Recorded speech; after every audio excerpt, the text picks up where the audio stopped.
नमस्कार दोस्तों, motive news में आपका स्वागत है। वित्त वर्ष 2021-22 के लिए इनकम टैक्स रिटर्न फाइल करने के लिए अब कुछ ही समय रह गया है। आपको 31 जुलाई तक ITR फाइल करना है। कई लोगों का मानना है कि अगर उनकी सालाना इनकम 2.5 लाख से कम है और वो टैक्स के दायरे में नहीं आते हैं तो उन्हें ITR फाइल करने की ज़रूरत नहीं है, लेकिन ऐसा नहीं है।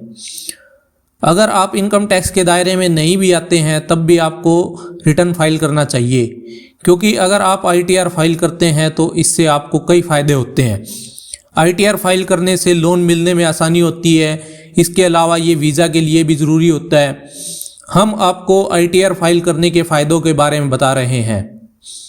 ITR आपकी इनकम का प्रूफ होता है। इससे सभी बैंक और NBFC इनकम प्रूफ के तौर पर स्वीकार करते हैं। अगर आप बैंक लोन के लिए आवेदन करते हैं तो बैंक कई बार ITR मांगते हैं। अगर आप नियमित तौर पर ITR फाइल करते हैं तो आपको बैंक से आसानी से लोन मिल जाता है। इसके अलावा आप किसी भी फाइनेंशियल इंस्टीट्यूशन से लोन लेने के अलावा दूसरी सेवाएं भी आसानी से हासिल कर सकते हैं। अगर आप किसी दूसरे देश में जा रहे हैं तो वीज़ा के लिए जब आप आवेदन करते हैं तो आपको इनकम टैक्स रिटर्न मांगा जाता है। कई देशों की वीज़ा अथॉरिटीज़ वीज़ा के लिए 3 से 5 साल का ITR मांगते हैं। ITR के जरिए वे चेक करते हैं कि जो आदमी उनके देश में आना चाहता है उसका फाइनेंशियल स्टेटस क्या है। अगर आपकी आमदनी से टैक्स काटकर सरकार के पास जमा करा दिया गया है तो आप ITR फाइल किए बिना उसे वापस नहीं पा सकते। भले ही आपकी आमदनी इनकम टैक्स में बेसिक एग्जेम्पशन लिमिट के अंदर ही हो, आपको अगर टैक्स रिफंड क्लेम करना है तो इसके लिए ITR दाखिल करना ज़रूरी है। जब आप ITR दाखिल करते हैं तो इनकम टैक्स डिपार्टमेंट उसका असेसमेंट करता है। अगर उसका रिफंड बनता है तो सीधे बैंक अकाउंट में क्रेडिट कर दिया जाता है। ITR रसीद आपके पंजीकृत पते पर भेजी जाती है, जो एड्रेस प्रूफ के रूप में भी काम कर सकती है। इसके अलावा यह आपके इनकम प्रूफ का भी काम करती है। अगर आपका शेयर या म्यूचुअल फंड में निवेश है और आपको घाटा होता है तो उस घाटे को आप अगले साल कैरी फॉरवर्ड कराने के लिए निर्धारित समय सीमा में इनकम टैक्स रिटर्न फाइल करना ज़रूरी है। क्योंकि अगले साल आपको कैपिटल गेन होता है तो यह घाटा इस फायदे से एडजस्ट होगा और आपको लाभ पर टैक्स छूट का फ़ायदा मिल सकता है। आयकर विभाग वित्त वर्ष 2021-22 का रिटर्न जल्द भरने की लगातार अपील कर रहा है।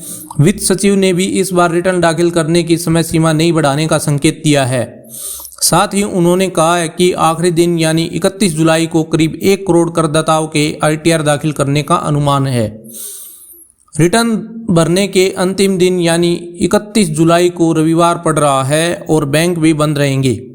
ऐसे में लाखों करदाताओं के मन में यह सवाल उठता होगा कि इसका उनके रिटर्न भरने पर तो असर नहीं पड़ेगा। जवाब है नहीं, क्योंकि अब आयकर विभाग रिटर्न भरने की सुविधा 24/7.365 दिन देता है।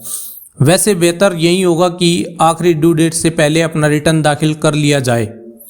आयकर विशेषज्ञों का कहना है कि अब रिटर्न दाखिल करने की पूरी प्रक्रिया ऑनलाइन हो गई है, लिहाजा इस पर किसी छुट्टी या बैंक बंद होने का असर नहीं पड़ता है। ऐसा पहले होता था जब ITR भरने की प्रक्रिया मैनुअली पूरी की जाती थी। हालांकि आदर्श स्थिति यही होगी कि करदाता को अपना रिटर्न भरने के लिए अंतिम समय का इंतजार नहीं करना चाहिए।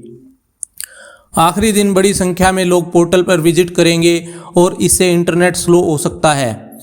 वैसे तो छुट्टियों का ITR पर सीधा असर नहीं पड़ता, लेकिन बैंक बंद होने से नेट बैंकिंग उतनी तेज़ नहीं चलेगी जितनी वर्किंग डेज में चलती है।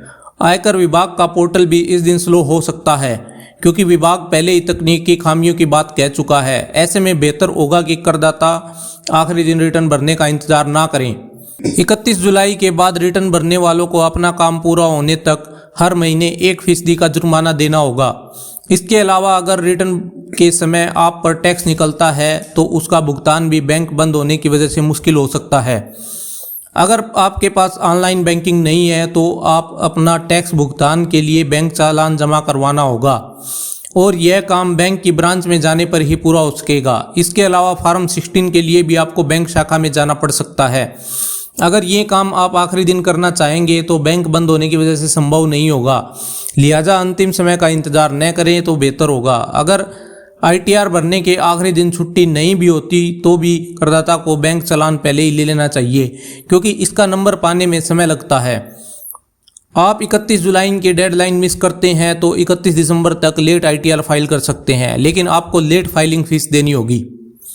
आगे भी ऐसी जानकारी के लिए चैनल सब्सक्राइब करें, शेयर करें।